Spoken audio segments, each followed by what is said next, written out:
This is episode number 1 of the Martial Podcast. I'm your host, Mark Jacobs. I'm a martial artist, a martial arts journalist, author of the book The Principles of Unarmed Combat, and for a long time, for better or worse, I was a contributing editor to Black Belt magazine, which is now largely departed from this mortal coil. For those of you who don't know, a few months ago they ceased publishing the print version of the magazine after more than 60 years, and it seems their website is mostly just reprinting old articles at this point. The whole history of what's happened with them is a long, complicated tale which maybe we'll get into one day, but for now, I tell stories about martial arts, and since I don't have a paying outlet for that at the moment, and it seems people don't actually read anymore anyway, we're giving this podcast thing a try.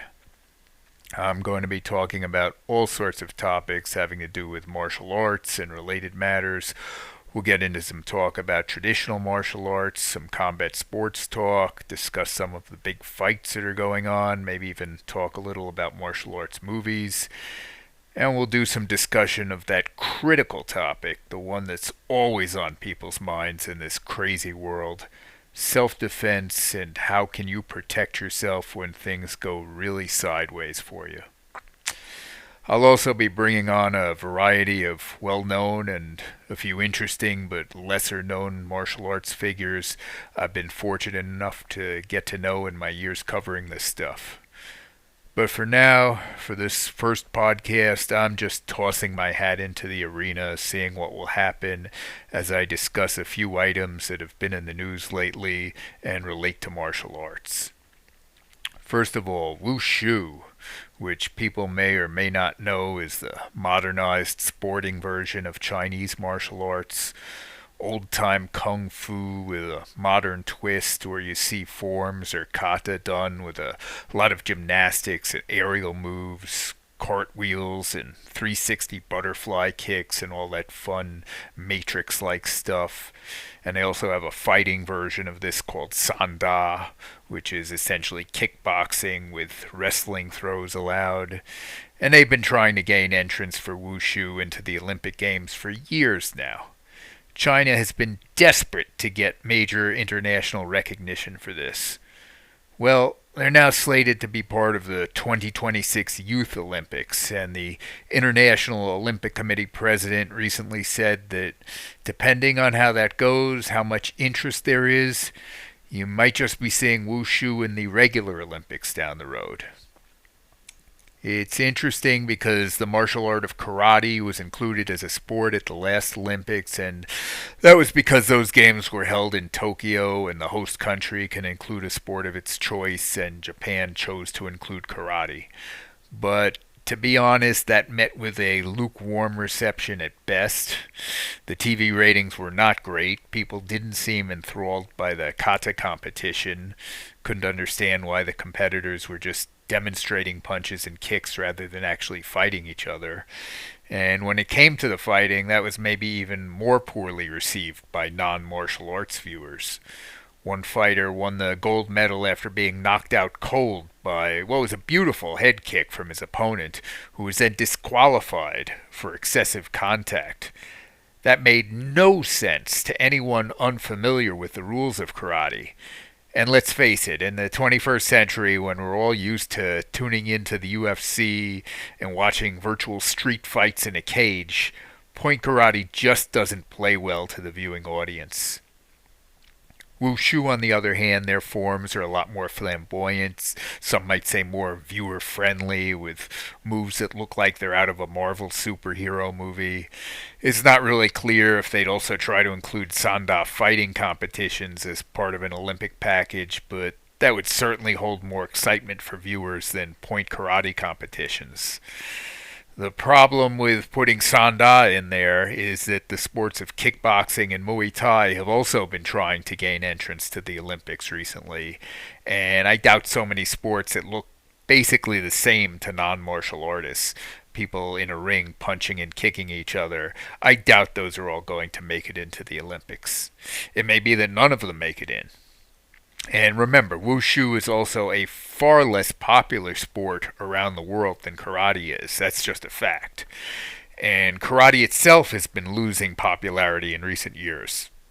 But still, at least in America, you can still go to almost any town and find a karate class going on somewhere. But good luck trying to find wushu in small towns. But the one big advantage wushu does have, and it's a big one, is the Chinese government. They are, to be perfectly candid, a brutal, authoritarian regime that doesn't respect human rights. But they're also an economic and military superpower, and they wield a lot of influence around the world.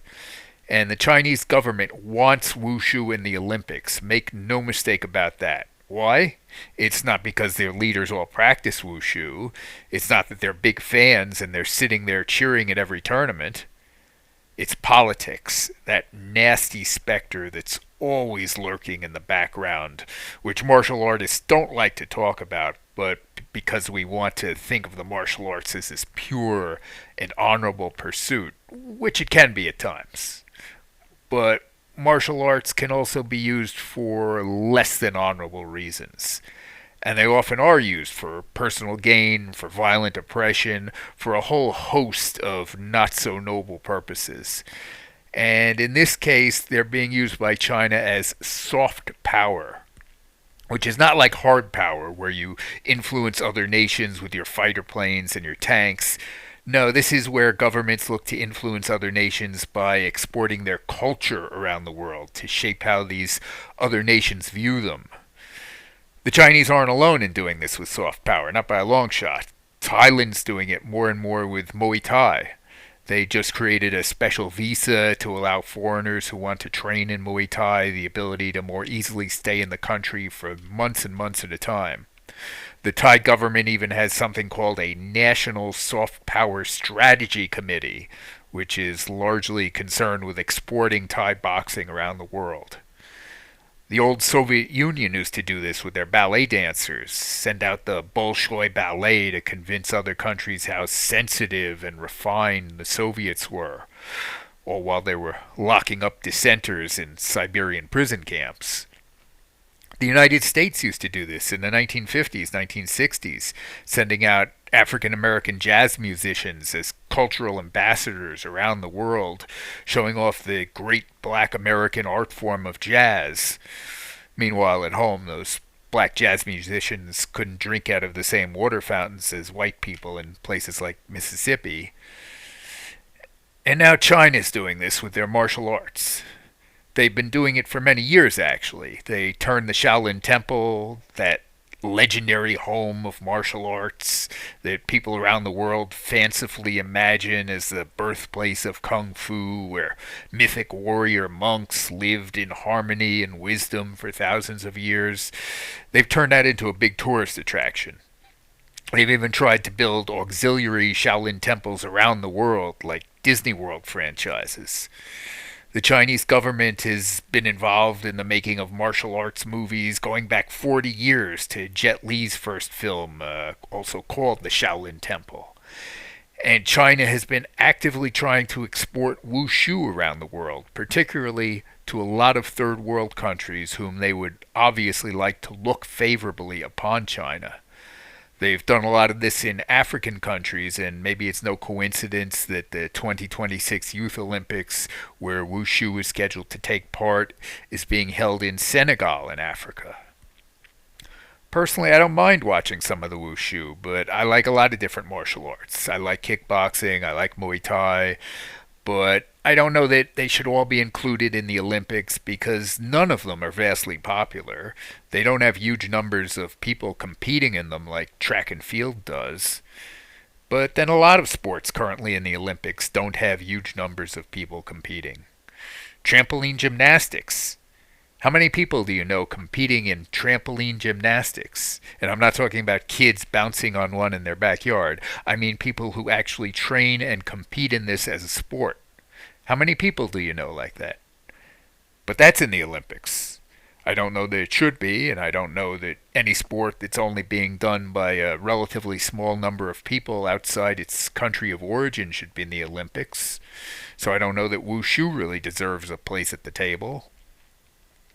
Karate, even though it looks like they're going to be one and done as an Olympic sport because it's not going to be included in this year's Paris Olympics and doesn't seem like it's going to be included in the 2028 Los Angeles Olympics, I think they'd be more deserving of inclusion because more people do it and more people know what it is.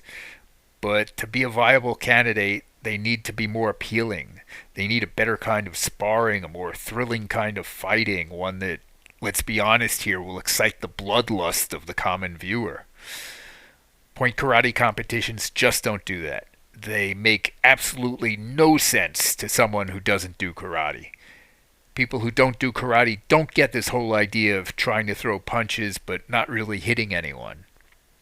Even worse, when someone is really hit and knocked out, they tell you that guy laying unconscious on the ground won the fight. How do you win a fight when you've just been knocked senseless? If you walk down the street and see someone laying unconscious in a pool of blood, you don't say, wow, that guy won the fight.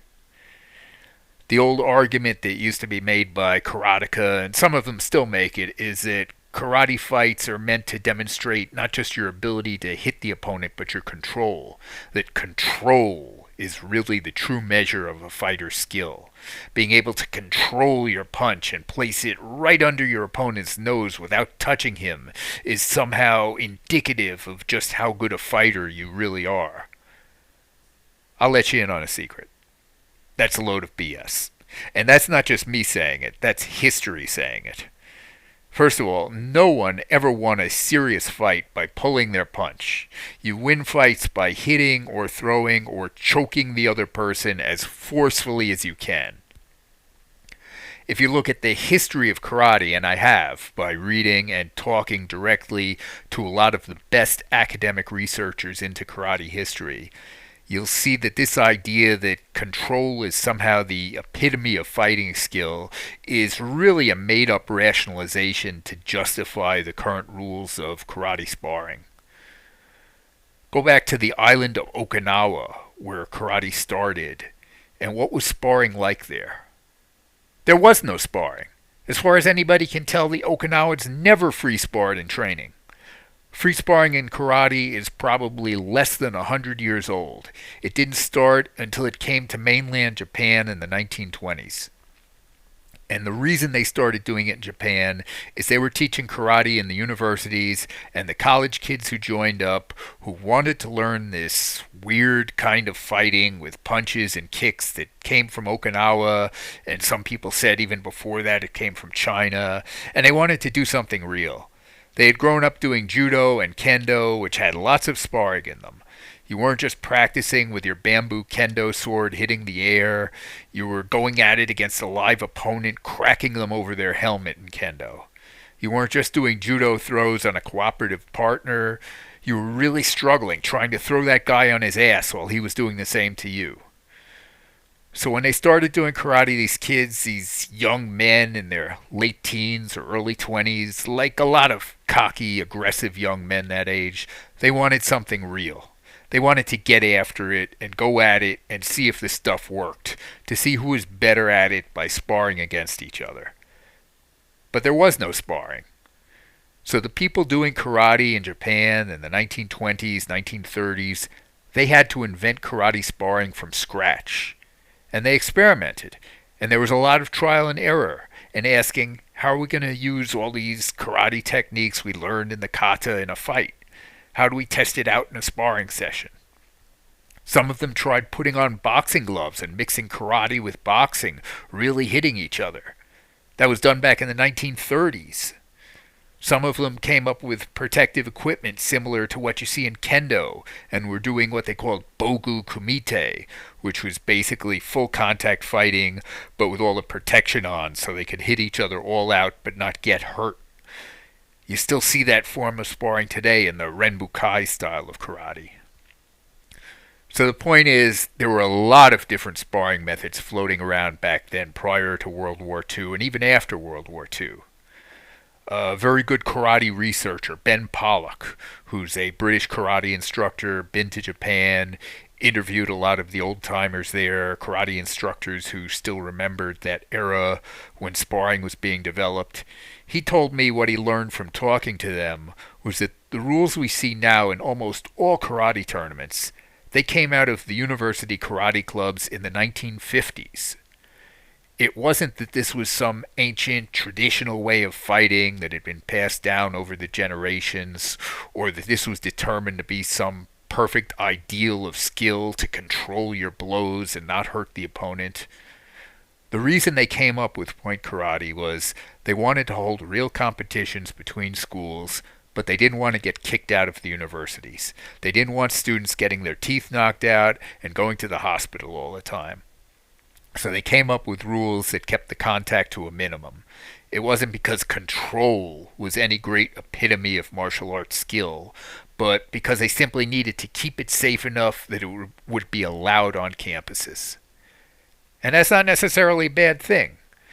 Nowadays, a lot of parents send their kids to karate classes because they think it will give them some discipline, get them some exercise, and frankly, a lot of times it's an after-school daycare center parents can drop their kids off at and leave them there for an hour or two. And those are all fine. Discipline is good, exercise is good, and parents need a break sometimes. But if your kid is getting knocked out or having his nose broken the way he might in a boxing gym, a lot of parents aren't going to be too enthusiastic about that. And a lot of the people doing karate right now, they might not be too enthusiastic about doing karate themselves if it meant getting hit in the face full out on a regular basis. Some would. That's why people go do kickboxing or Muay Thai or MMA. That's what I did. I started as a kid in karate, like a lot of people back in the day before there was such a thing as MMA. But I wanted something with a little more oomph, something that seemed a little more practical, a little more violent. So I started boxing and kickboxing and eventually got into grappling, stick fighting, and all sorts of other crazy stuff. And that was fine for me, but not everyone wants that, and that's fine too.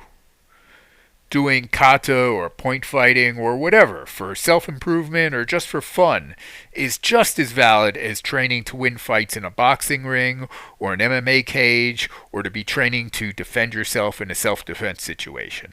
They're all equally valid reasons for training as long as you can be honest about what you're doing in your training and what you can accomplish with it.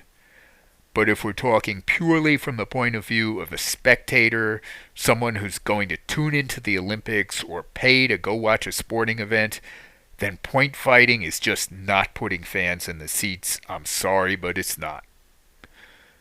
Karate Combat, that's a promotion that has had some minor success, not big success like the UFC, but they've developed a little bit of a following on TV, on streaming services, doing basically a hybrid form of kickboxing with maybe some touches of MMA, but it still looks somewhat like karate fighting. I personally don't find it as exciting as kickboxing or MMA, but it's got its following, and it's a lot more popular with spectators than any traditional karate tournament is. If karate wants to get back in the Olympics, they better start thinking about going to something like Karate Combat as a model for their sparring. And it's not like the guys doing tournament-style karate couldn't fight that way if they wanted to. At least some of them can do it. Rafael Agaev, he was a 5-time world champion in the international style of karate point fighting, and he's now the Karate Combat welterweight champion. And there are others that could make that transition as well. Stephen DaCosta is a terrific karate stylist. Go check him out on YouTube. He's a world champion, won the gold at the Olympics when it was held in Tokyo 3 years ago. He could probably make a transition to something like Karate Combat rules and still be spectacular. And you know what? World Karate, the organization that governs international karate competitions, if they find Karate Combat too aggressive or too dangerous for their athletes, there are other models they could go to. Kyokushin-style karate, the old hardcore Masoyama style, along with all its many offshoots. They have their knockdown karate, which is kind of semi-full contact. They allow full power kicks and punches to the body and full power kicks to the face, but no punching to the face, which keeps it much safer because it's a lot harder to kick someone in the face than it is to punch them in the face, so you take a lot less head punishment. But it's still rougher and to many people more exciting than point karate is. And then there's that Bogu Kumite style, which is full contact but well padded up, so injuries are kept to a minimum. And from the perspective of the average viewer who doesn't do karate and is just going to tune into the Olympics once every 4 years, any of these choices would be more interesting to watch than point karate. But does karate necessarily have to be in the Olympics? No. They don't have to change this sparring if they don't want to. And let's be honest, they probably aren't going to change. But then they need to decide what's important to them. Most karate people, including the people who run World Karate, will tell you karate is more than just a sport. It's about more than just winning medals. It's about character development and growing as a person. They'll tell you competition or the Olympics actually take a backseat to those things. But are they just paying lip service to those ideals because they're still trying like hell to get karate back in the Olympics? Hey, if all those fancy ideals are what really matter most about karate, then it shouldn't actually matter to all the karate poobahs whether it ever does return to the Olympics.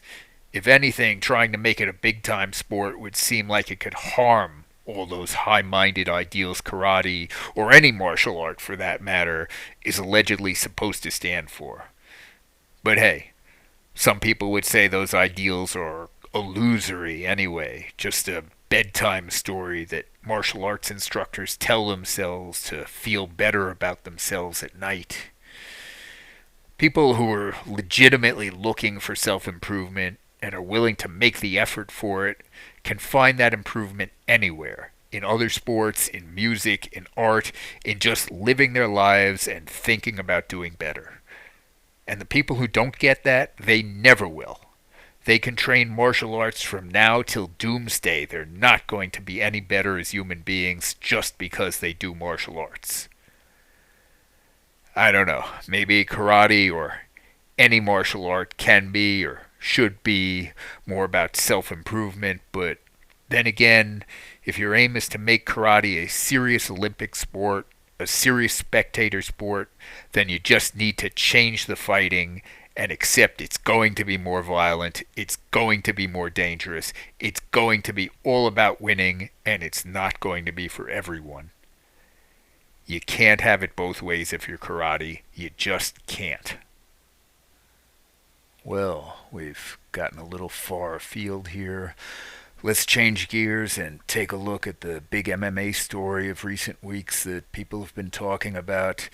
Kayla Harrison, the two-time Olympic judo champion turned mixed martial arts fighter, left the PFL to sign with the UFC and compete in the 135-pound women's division there. I'm going to say this. I really like Kayla Harrison as a person. I've interviewed her, talked with her a couple of times. She's always been exceedingly nice, and I just have huge respect for her as a person, not just for what she's accomplished as a martial artist. And make no mistake, winning 2 individual Olympic gold medals in judo is a superhuman accomplishment for anyone, let alone someone from the United States where judo is not a big sport and doesn't have a great support system to develop champions. And then winning 2 PFL titles, even if the competition was less than stellar, that ain't nothing. But putting all that aside, she still deserves big-time respect. All those things I just talked about, the ideals of martial arts and what they're supposed to embody, being a better person, all that big talk, well, she is someone who actually does represent a lot of those things. She was sexually abused as a teenager by her first judo coach. Yeah, there's a real great example of all the noble virtues martial arts instill in you when you look at an instructor who abuses his own students. But Kayla really does represent those ideals because she overcame that abuse. She didn't let it stop her or turn her into a victim or a bitter individual. She continued on in the sport and became the greatest champion America has ever seen in judo. And when, because of family issues, there was no one else to take care of her young niece and nephew, she stepped up and became their guardian and then decided to adopt them and raise them as her own children. And she fights, at least in part, to make money to keep taking care of them.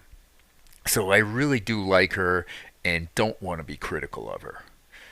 But in this case, I think the criticism is kind of warranted, and she's received a lot of it recently. For years, she's been calling for a big fight with Chris Cyborg, even though everyone knew it was impossible to make because Cyborg was in Bellator and Kayla was in the PFL. But now, when it finally looked like the fight everyone wanted to see could actually be made because Bellator has merged with the PFL, and that big fight Kayla has been saying she desperately wanted in order to prove how great she was, suddenly that disappeared as Kayla announced she's a free agent and is leaving the PFL to fight for the UFC at 135 pounds, 20 pounds below her regular fighting weight. Now, there's all sorts of weird stuff about this I can't even try to explain. Originally, everyone was saying her contract with the PFL expired. I think it was at the end of 2022. And she was a free agent back then. She was in negotiations with the UFC and with Bellator back then, both of which had better competition for her to fight.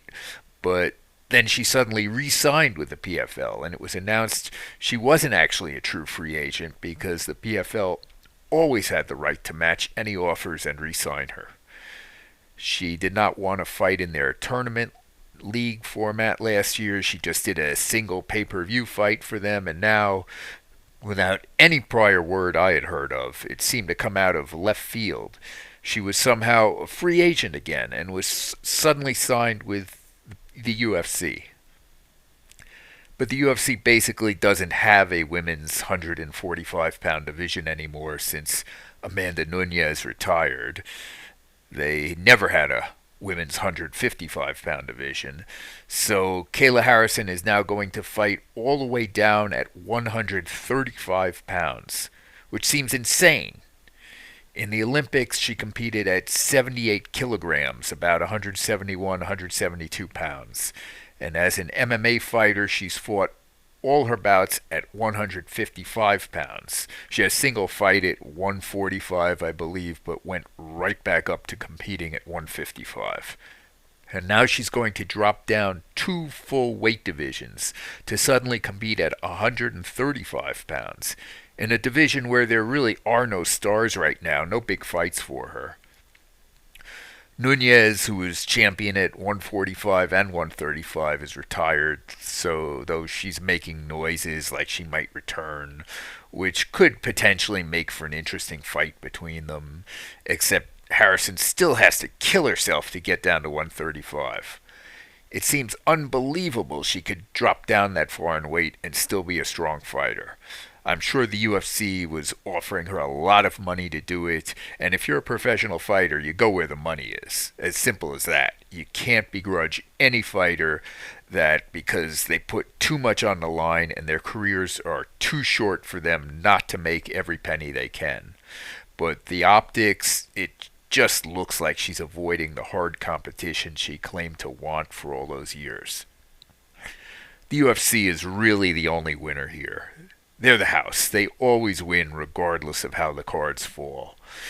Even if Kayla Harrison doesn't pan out and falls flat on her face, the UFC still wins because they can afford to overpay for a fighter, and no matter what, they hurt their competitor, the PFL, by taking arguably their biggest star, at least the biggest star who's so far actually fought for the company, right off the board. No more pay-per-view star, no more potential super fight. The PFL comes out of this looking the worst of anybody. They look like the gang who couldn't shoot straight. It's one disappointment after another from them. In advertising, they say you sell the sizzle, not the steak. Well, the PFL has become all sizzle and no steak at all. Not a slice of it anywhere in sight. They started with this league format they do and managed to get it on ESPN. Okay, fine. But then they decide they want to do super fights on pay-per-view. Except they have no super fighters to sell those fights except maybe Harrison, who fought one time last year at the end of the year, and her opponent for that, Julia Budd, dropped out, so they had to give her a late replacement opponent. All when they could have made a more interesting fight against Larissa Pacheco, who had lost to Kayla twice, but then actually beat her in the finals of their 2022 season. But they didn't make that fight, and now they have no more Kayla. They do have the former UFC heavyweight champion Francis Ngannou, at least on paper. They made a big deal about signing him a year ago, but then announced he would not fight until 2024 because he was going to do a boxing match last year. Well, he did the boxing match and did pretty well, so guess what? He's signed to fight another boxing match, and now he may not fight in MMA in 2024 either. What was the point of signing him? Just to say, we have Francis Ngannou under contract, but oh, by the way, he'll never actually fight for us. His name just looks good on the marquee. I do think Ngannou will fight MMA again at some point, but it probably won't be until he really takes a beating or is otherwise embarrassed in a boxing ring. And by that point, he may be pretty used up. He's already 37 and hasn't fought an MMA match in over 2 years. And he had knee surgery after his last MMA fight. So if you ever do see him in the cage for the PFL, he may be a shadow of what he once was anyway. And they still don't have anyone for him to fight. They do have this PFL versus Bellator card coming up, which honestly doesn't excite anyone outside of the real hardcore fan base. The truth is, and no one wants to say this, but it really is the truth, mixed martial arts is not wildly popular. The UFC is what's popular. If you look at the ESPN ratings last year for both the PFL and the UFC, and those are the mediocre UFC fight night cards they air for free on ESPN, not the pay-per-views, which are the cards people are really interested in. The UFC still drew an average of about 3 times more viewers than the PFL did. You talk to the average person on the street, and they're familiar with the UFC. They can maybe name a few UFC fighters like John Jones or Conor McGregor, but you ask the average person about the PFL or Bellator, and they'll give you a blank stare. Yeah, the hardcore MMA fan knows about them and knows their fighters, but the UFC doesn't make all that money off just the hardcore MMA fans. They make it off the casual fans who couldn't care less about the PFL.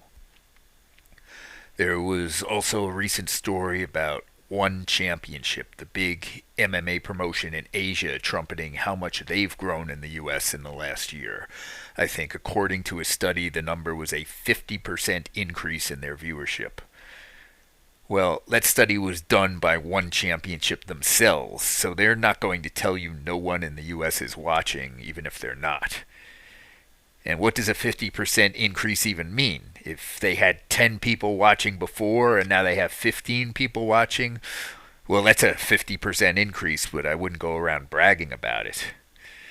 When they were on the TNT network a couple of years ago, their numbers were no better than the PFL, maybe not even as good. And One keeps trying to be all things to all people. They stage shows with MMA, kickboxing, Muay Thai, grappling, sword swallowing, jugglers, dancing bears, I don't know what else. Hey, it's great for the fighters in those other sports who probably make more money with them than they would elsewhere. And they're good fighters who deserve the payday, absolutely. But the average MMA fan doesn't care about watching kickboxing. He doesn't care about watching pure grappling. He just wants to see MMA, and it makes the whole thing look like a circus, at least to a lot of American viewers, when you put all those sports under the same tent. They just did a fight between Nicky Holskin, who used to be a very good kickboxer and had also been a pro boxer, but is on the downside of his career now. And they matched him with Yoshihiro Akiyama. Remember him? He fought in the UFC years ago, and before that in some of the big Japanese promotions. Well, he's now nearly 50 years old, and they put him in against Holskin in a special rules fight, where the first round was boxing, the second round was supposed to be kickboxing, and the third round MMA, except Akiyama has never done pure boxing or pure kickboxing in his life. He's a judoka turned MMA fighter, so big surprise, he got knocked out boxing in the first round. Anyway, these other groups, they might occasionally give you some interesting fights, but for the casual fan, they just don't exist. It's the UFC or nothing. And I guess that's why Kayla Harrison decided to go there. So, final thought here. I recently saw a clip online from a local TV news show somewhere offering a self-defense tip, which you'll see all the time. Anytime there's some horrific street attack on an innocent person anywhere, the local media in that area will start offering self-defense tips, and TV news shows will broadcast a little segment. This is how you should respond if you're attacked. And most of the advice is well-meaning, but usually maybe not the best training you'll see. In this case, the instruction was basically duck and cover, which is kind of like what they used to teach school children 60, 70 years ago when they were worried about nuclear war. Duck and cover and hide under your desk. Yeah, because that will protect you when the nukes start falling on your head. In the segment I saw, the reporter gave about 5 seconds of strategic advice from a self-defense instructor about being aware and looking around when you're on the street, and then did about 1 minute of physical training with them offering some techniques which, let's just say, is not what I would necessarily recommend. I won't say it was wrong or bad just because you don't know how these things are edited for TV, so there might have been much more to what he was trying to teach her, but my problem with how this was presented was the whole proportion of strategic teaching to physical teaching, talking about what strategies you can employ to avoid a fight for 5 seconds versus spending a full minute talking about what to do when you're in a fight. And again, this is the TV producer's decision. It may not have been the fault of the self-defense instructor, but you do tend to see this in most self-defense classes. And that's partly because a lot of self-defense instructors, frankly, don't fully understand what self-defense entails, but also largely because of what the customer wants. People who don't know anything about real violence except what they see in the movies have all sorts of ideas about what self-defense is or should be. I know when I've taught martial arts in the past and people came to me looking for self-defense training, I might start off lecturing them on strategic thinking and avoiding trouble, which you should easily be spending as much time and effort on as actual physical training if pure self-defense is your main concern. But you can see them falling asleep with boredom from this. So maybe I try to just teach a very simple basic thing like clinching and biting, which I think if you only have a few minutes to show somebody one physical technique is pound for pound probably the simplest, most effective defense you can teach because it's relatively easy to do. It's somewhat instinctive to grab and hold someone in a scuffle, and biting can be a pretty devastating attack if done correctly and ferociously. I will say I would only recommend this in a really serious, potentially life-threatening situation because there is some possibility of contracting a blood-borne illness if you swallow someone's blood. But if you are in that life-threatening situation, clinching and biting the hell out of your attacker is a pretty simple but effective defense. But then you'll suddenly start getting questions from the students like, Okay, but what about spinning kicks to the head? What about flying arm bars or the jumping knee I saw in the UFC? And it's like, okay, do you have years to spend busting your ass in dedicated daily training? No? Then you might want to reassess here. Because the majority of people don't really know what they need for practical self defense, and it's often more fun for them to just get on the mats and learn fancy stuff that most of them will never be able to pull off in a real life-threatening, serious confrontation than to spend their time listening to and thinking deeply about sound strategic advice. But the truth is that advice, that kind of strategic thinking before a fight breaks out, that's what's going to allow you to avoid harm, which should be your main goal if you say you're interested in self-defense. There was a very good quote I heard a while back. I forget who said it. It may have been Steve Tarani, who is a pretty well-known self-defense instructor with some legitimate credentials. But it was basically that your hard skills, like we were talking about hard power versus soft power in politics, the hard skills, meaning the actual physical stuff, whether that's empty hand fighting techniques or having a weapon on you, those are basically like a lifeboat on the Titanic. If you ever really need them, you're glad you have them. But if you do have to resort to them, things have gone really, really wrong. And chances are you messed up at multiple places along the way to arrive at that spot, and you're now in a lot of trouble. And let me be clear, that's not blaming the victim of the crime. If you're ever the victim of a random, unprovoked criminal attack, you're not to blame. The attacker is the only one to blame here. But what I am saying is, quite often, the victim could have done things to deselect themselves from being preyed upon. And that starts before you leave the house in the morning. It starts before that day when you might end up being targeted by a violent criminal.